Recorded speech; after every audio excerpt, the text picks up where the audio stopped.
Alrighty, folks, we have the one and only Casey from Brick by Brick Wealth. She is our newest and latest millionaire expert on the channel. She comes to us every Monday afternoon. Casey, how you doing? I'm doing great. How are you today, Michael? I'm doing very well. So I stalk you on Instagram. I think everybody Mhm. should follow you on Instagram. It's Brick by Brick Wealth is her page. Go say hi from one rental at a time. But you had a post the other day talking about how you and your husband on one income became millionaires in your 30s. So there were Yep. six things that you did. I thought we should look at that and talk about them. Sure. So the overall theme of getting anywhere in life is sacrifice. You know, Oh, everyone it's a looks, four-letter I word. that's what they're all six things is all sacrifice. And it really is. And I feel like so many people are looking for the quick ticket. There's got to be this get rich quick scheme. I'm gonna, try and find this unicorn and I'm gonna go after it. I just haven't found any unicorn things. It really is just sacrifice. I mean, so the first thing, that we did to become millionaires in our 30s is basically, overall in a nutshell, save everything we could and buy real estate. That's the overall theme. How did we do that? We didn't spend on luxury vacations. I had friends going to Walt Disney World trips and spending 10 to 15,000 for a week vacation. We didn't Wow. do that. You know, we would go camping. We would maybe go to the beach. And gosh, even Airbnbs at the beach were, because now we're in Tennessee, so we have to go pay for a place at the beach. When I used to live in California, we could drive there in 30 minutes. So there was no Right. staying overnight. But now we have to do that because it's 8 hours. But it's trying to find the more affordable sort of vacations and not go on luxury vacations. The other one was we didn't buy new cars. I mean, we barely just bought Blake a truck. I mean, this past year, last year, I guess it's been almost a year, we bought him a truck. It was used. But before that, you guys, the last cars that we bought were when we were both in college. Mm. That was the last new cars we got. Otherwise, we get used cars. Blake was, we do our own renovations, and he was piling his tools in the back of his 2006 Nissan Altima and going house to house. We had no truck. I had an old GMC Envoy that I had gotten from Blake's mom, and we still have that. It barely runs. We need to sell it. But, I had friends that had brand new cars, making car payments, those $700-800 a month payments. We were running our old cars into the dirt. We did not want to spend money on a car payment. Yeah. You know, Yeah. When I another think one, about good. this, yeah, when I think about these, how were you guys always on the same page? It seems like you and your husband are on the same page, but what did you guys just click about money, or was one a spender and one a saver? What about that? We're on the same page. We're both savers. We both have like 850 FICO scores, save all our money, make smart decisions. We're very frugal. Blake comes from a family where his parents have a coupon for everything. They Hmm. always have a coupon or they won't go. They won't pay for it if there's no discount, no deal. My parents were the opposite. They spent all their money. And so I grew up going, I'm not going to spend all my money. Like it I was, know how that I'm not ended. going to Yeah. spend all my money. Like I'm going to save it. And then I'm half Portuguese. So there was a lot of guilt in my family growing up. And I would feel guilty taking my parents' money. So when I was 16, I got a job. I paid for my own car. I paid for my own stuff. I didn't ask my parents to give me money for my friends' birthday presents. So it was always about saving for me. And when I would go to the restaurant, I would pick the cheapest thing on the menu. Like this is back when I was in junior high and high school going out with friends. Like I was always very money conscious. Never, only one time in my life did I have a credit card debt. And it was when I was in college. I went to Europe to visit my friend Kelly, and I spent more than I could pay. And it was like $2,000 that I made payments on. Since then, that was like 2001. I have never owed on a credit card bill. So it's just always been money conscious. The other thing that I have on my list was my husband contributes to his 401k. So I was a stay-at-home mom for 10 years, did my Etsy shop. Now I do real estate and real estate coaching. So I actually make some of my own money now, besides just through investing, which is amazing. And I love it. And it's so needed, like just for my self-worth. Yeah.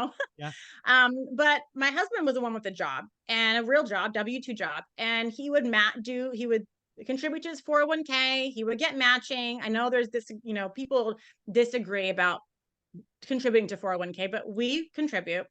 But basically, we saved everything. We would DIY. How does Blake learn how to rehab houses by himself? From YouTube University, from trial and error, from spending 4 hours on a plumbing project to figure it out. And now we can do it like that.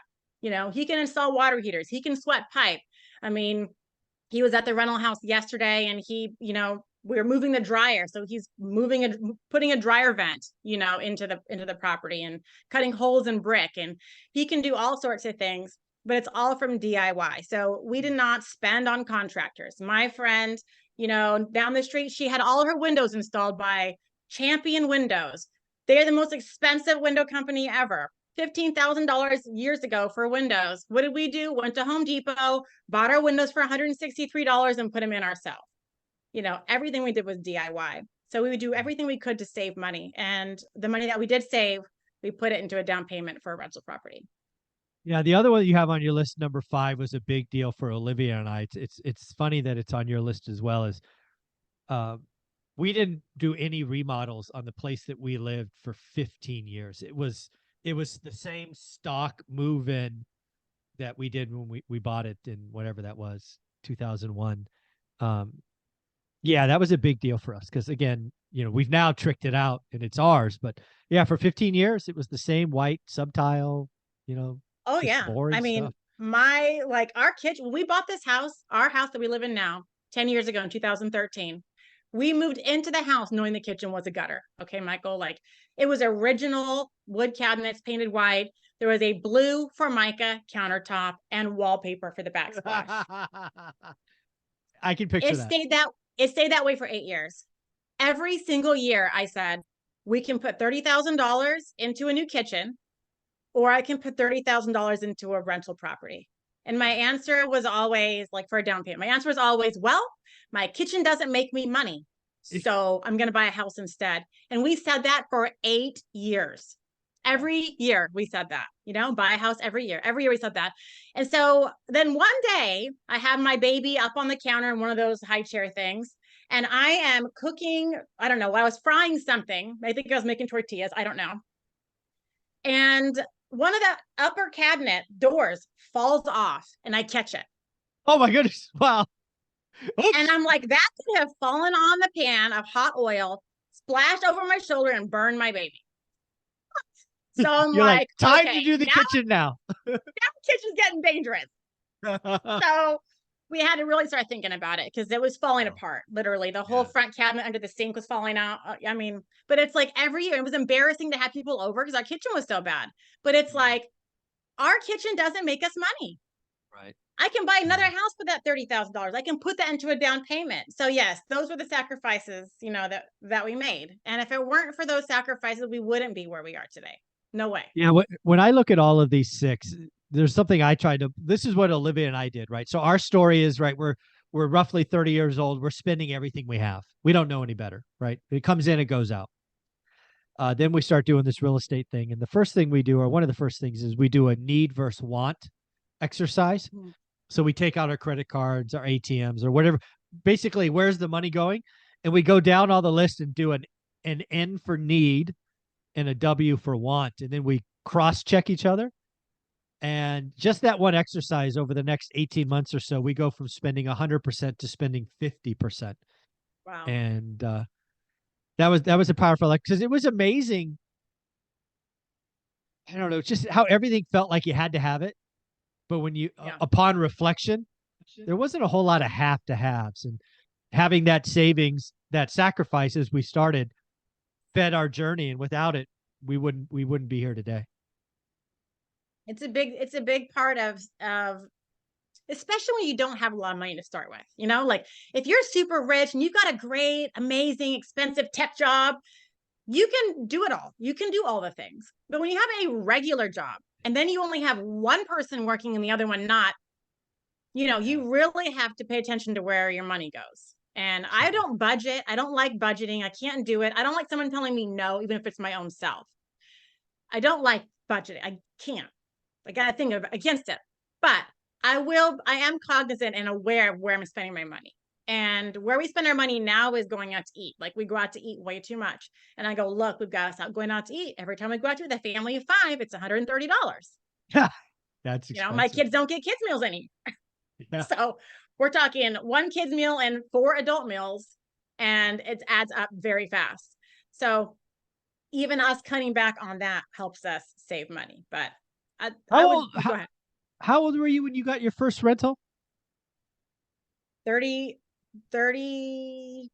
I don't remember. It was 2016 and I was born 1982. So some, Yeah. Okay.